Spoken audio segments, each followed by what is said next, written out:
Okay, this video is going to be on how to set up the Sony Internet TV Blu-ray player with Google TV, which is quite a mouthful, so I'm just going to say the Google TV device or set-top box. Now, in this case, I have everything set up already. I have it plugged in. I have it connected to my cable box and my television set. In this case, I have an 8-foot projection high-definition television set. I'm up here in my attic. This is where I have a walk-up attic here. I have it set up like a movie theater, so pretty much I have a popcorn machine that stands on the floor. It's a nice setup up here, and I figure there's no better place to put this than up here. So I have it all set up in between everything, and I'll show you down here. This is my Comcast box down here, and right here is the IR blaster that's going to help control, or that's actually going to control the cable box through the Sony Internet TV controller. Also down here you'll see my receiver, my 7.1 system, and down there as I'm pointing is the other IR blaster. So you have two IR blasters, and they're there to control your different devices, so you can use the remote as a universal remote, which should be cool. So let's get started with the setup, and I'll take you through the entire process of what it looks like and what it entails to set this up on screen. So let's go.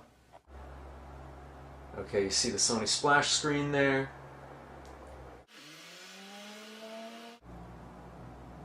Now we're 720 with Google TV, 720p. Now it's checking the 1080.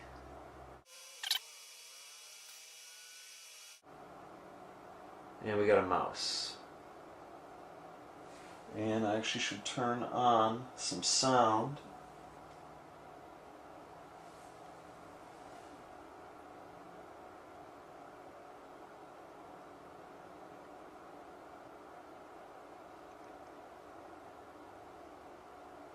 Okay, pairing with the keypad. Press the function and enter keys. And I'm doing that right now. Arrows back, move and focus. Okay, now I'm using the optical mouse here. It's sort of a little thumb thing you gotta hit back and forth, and then click it. Optical finger sensor, OFS, allows you to control the pointer with just your thumb. To operate the pointer, slide your thumb on the OFS. To click, press down on the OFS. I already did that, so that's good. Viewing environment. Please select the type of use for this unit. Home optimizes the picture for normal use. Retail optimizes the picture for store display. It's home, so let's click next. Do you want to enable Quick Start? Enabling this feature will consume more power during standby, but will significantly reduce the startup time. I don't care. I'm just going to put no, because I'm really not a huge TV watcher, so pretty much only do it once in a while, especially up here in my attic on my 8-foot screen, so it's only usually with movies and shows that I really like. So yeah, we're just going to go, we're not going to do the instant, we're going to do the regular. Welcome to Sony Internet TV. Setup takes about 15 minutes and includes maximizing your screen, connecting to the internet, signing into your Google account, setting up your TV service, setting up your TV and receiver controls. So let's hit next.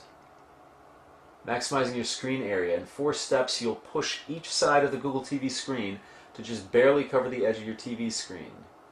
Alright, we'll do that. Press up. Press and hold up on your remote until you no longer see the blue above this black box. Pushing, pushing. Ever so slightly.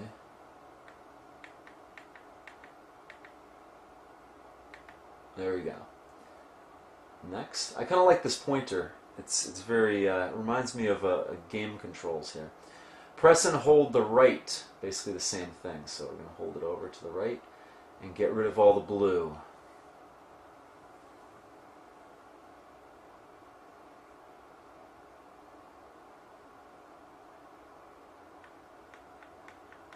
Now, being a projection setup here, I actually have the projector behind me and I have the Google TV behind me. And so far, I'm pressing the controller forward and I'm getting good reception with the controller. So I'm pretty happy with that. Go down, get rid of all the blue on the way down. Now I might have to upgrade my cable box for this setup because the the Sony Internet TV only has an HDMI input and my cable box does not have an HDMI input. So I tried to rig something through my receiver and we'll see if it works. If not, I will have to upgrade my cable. However, my cable box. However, I should be able to use every other option on this device because it's hooked up directly to my projector and my receiver through HDMI. So the only thing in question is my cable box, which for me in my setup is not a huge deal because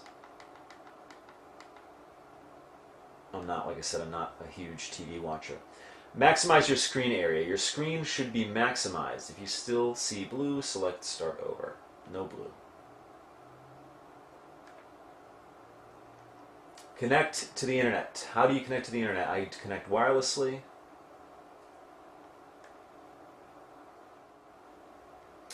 Alright, I connected to my wireless network. Didn't want to show you all the ins and outs of that. But right now it's downloading some system updates and it says it'll take 10 to 15 minutes. So if it does take that long, I'll be fast forwarding through this. If not, we'll continue.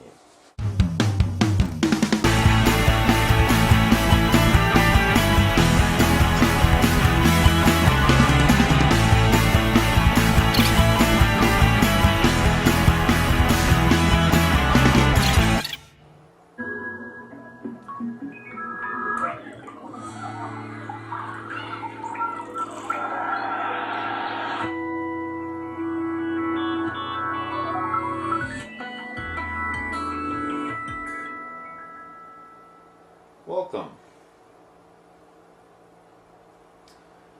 Alright, viewing environment. It's asking me all this again. Interesting.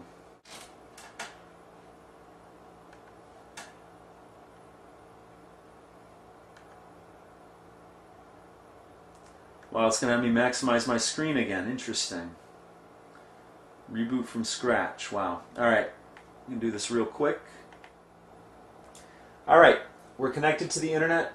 And of course my system is up to date because I just updated it. And let's hit next. Now I have to sign into my Google account here, which I have signed up with my phone. So I'm going to enter that information now and I'll join you when I'm done with this. Alright, I signed into my Google account and the next step here, step 5 out of 9, it says help make Google TV better. Automatically send usage statistics to Google. I don't know if I want to do that. They've got enough information on me. I could click it, I could not, but I don't know. I just don't feel like doing it right now. So click on next. Now it wants me to enter my zip code. So I'm going to do that and I'll join you after I do. Alright, step 7 out of 9. Now it says set up TV service. We're going to do that in a second. I just have a quick note.